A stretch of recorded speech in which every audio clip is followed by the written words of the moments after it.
Ce soir, nous recevons Pascal Auclair. Bonsoir. Merci Bonsoir. d'être avec nous sur BFM Lyon. Vous êtes rédacteur en chef du guide des toques blanches lyonnaises. Alors, depuis hier, il y a un véritable séisme dans le monde de la gastronomie. L'auberge du Pont de Cologe, le restaurant de Paul Bocuse, va perdre sa 3e étoile au Michelin cette année. On rappelle que le restaurant la détenait depuis 1965. C'était un record de longévité. Mais cette perte n'a pas été finalement une grande surprise. Il y avait des rumeurs qui circulaient depuis quelques temps maintenant. Ouais, il y a une nuance, c'était pas une grande surprise. Quelque part, il y avait des rumeurs. Cela dit, entre les rumeurs et la réalité des choses, il y a une nuance. Et c'est vrai que malgré tout, ça fait l'effet d'un séisme, une sorte d'Hiroshima sur Saône. C'est vrai qu'à Collonges, personne ne s'y attendait vraiment. En fait, cette décision, elle était comme une menace qui planait au-dessus de l'auberge, mais personne ne pouvait imaginer qu'un jour ça arriverait vraiment. Paul Bocuse, on va fêter dans quelques jours le triste anniversaire de sa mort. C'était il y a 2 ans. Est-ce que la qualité de sa cuisine a réellement changé depuis sa disparition? Honnêtement, non.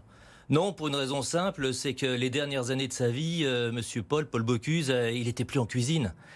C'était toujours la vitrine, c'était toujours le nom, mais en cuisine, c'était Christophe Muller, c'était sa brigade.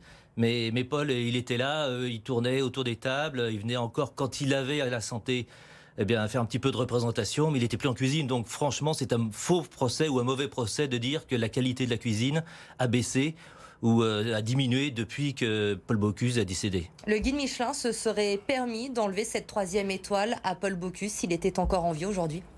Je crois pas. Honnêtement, non. Ils n'auraient pas osé. Ils n'auraient pas osé. Ils ont attendu à peine 2 ans quand même, puisqu'on va fêter les 2 ans du décès de Paul Bocuse dans quelques jours.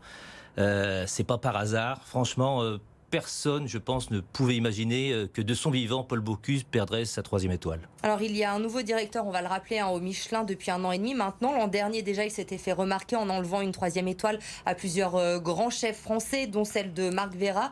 C'est quoi? Il veut faire le buzz pour relancer un peu son guide? Oui, clairement.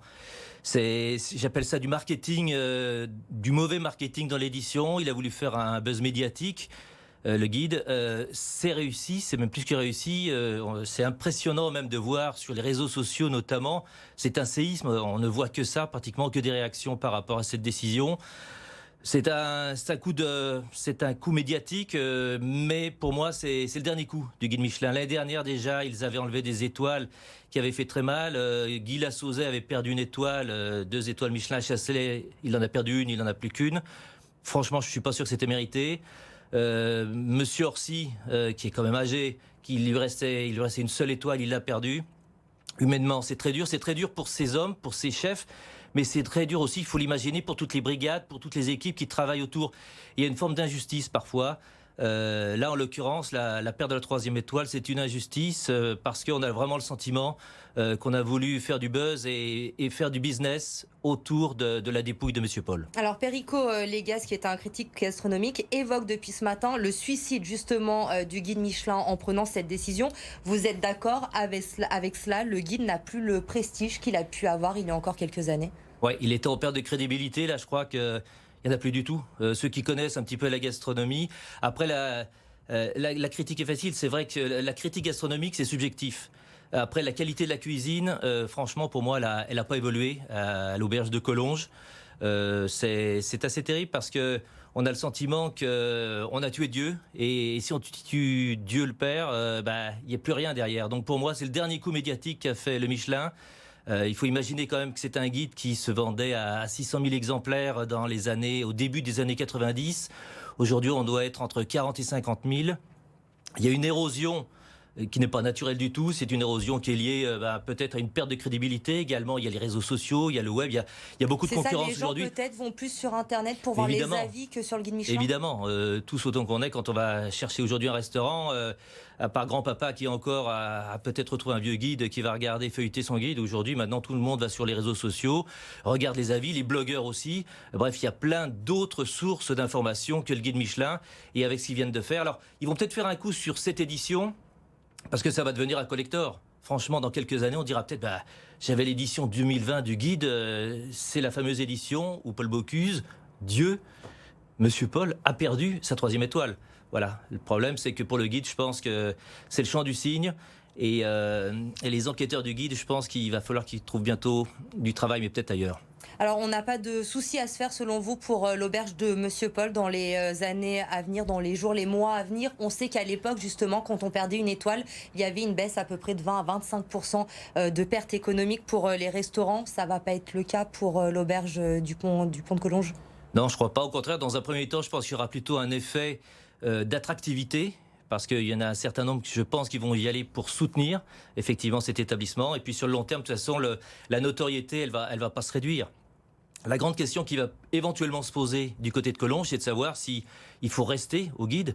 Il y en a d'autres qui ont eu le courage de dire le guide, c'est devenu n'importe quoi, il n'y a plus de crédibilité, on préfère en sortir, ne plus être avec cette référence du guide Michelin.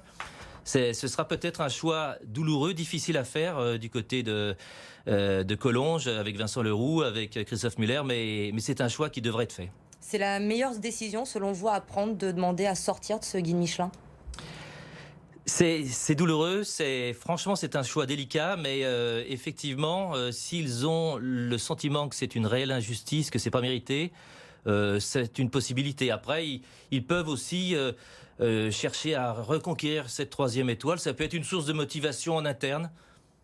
Franchement, c'est un choix stratégique difficile, douloureux, mais il devrait être fait, ce choix, de toute façon. Une dernière question, rassurez-nous, pour les téléspectateurs qui nous regardent, qui n'ont pas eu la chance d'aller à l'auberge ces derniers temps, l'âme de Paul Bocuse est toujours à l'auberge. On peut y aller sans aucun souci. Ah, vous pouvez y aller. Si vous avez le budget, allez-y, parce que la qualité, elle est toujours là. Après, on peut effectivement... La perte de cette étoile ne change rien. Non, mais non, la cuisine, elle est toujours excellente. C'est une cuisine de tradition. C'est vrai que c'est pas la nouvelle cuisine. Il faut aimer la cuisine de tradition. Il faut aimer le loup en croûte. Il faut aimer effectivement la soupe VGE. Mais c'est vrai que les produits, c'est toujours l'excellence. C'est l'excellence régionale. C'est vrai que si on aime la cuisine de tradition, continuez d'aller du côté de Collonges et chez Paul Bocuse. L'excellence régionale, la gastronomie lyonnaise qui est réputée partout, mais tout de même, aujourd'hui, il n'y a plus aucun 3 étoiles dans le Rhône. C'est quand même assez fou. Ah, c'est terrible, hein. Lyon, qui se veut comme la capitale mondiale de la gastronomie, ne plus avoir un seul établissement 3 étoiles sur le département du Rhône, c'est effectivement quand même, c'est un séisme. Il restait ce bastion du côté de Collonges, il est tombé là, où il va tomber officiellement dans quelques jours. Et maintenant, bon, il y en a d'autres qui peuvent éventuellement reprendre le flambeau. Il y a Mathieu Vianney, par exemple, qui pourrait mériter 3 étoiles. Mais ce serait bien quand même pour le département et pour la ville, effectivement, d'avoir au moins un 3 étoiles sur ce territoire. Merci beaucoup, Pascal Auclair, d'avoir été avec nous ce soir. Je le rappelle, vous êtes rédacteur en chef du guide des Toques Blanches lyonnaises.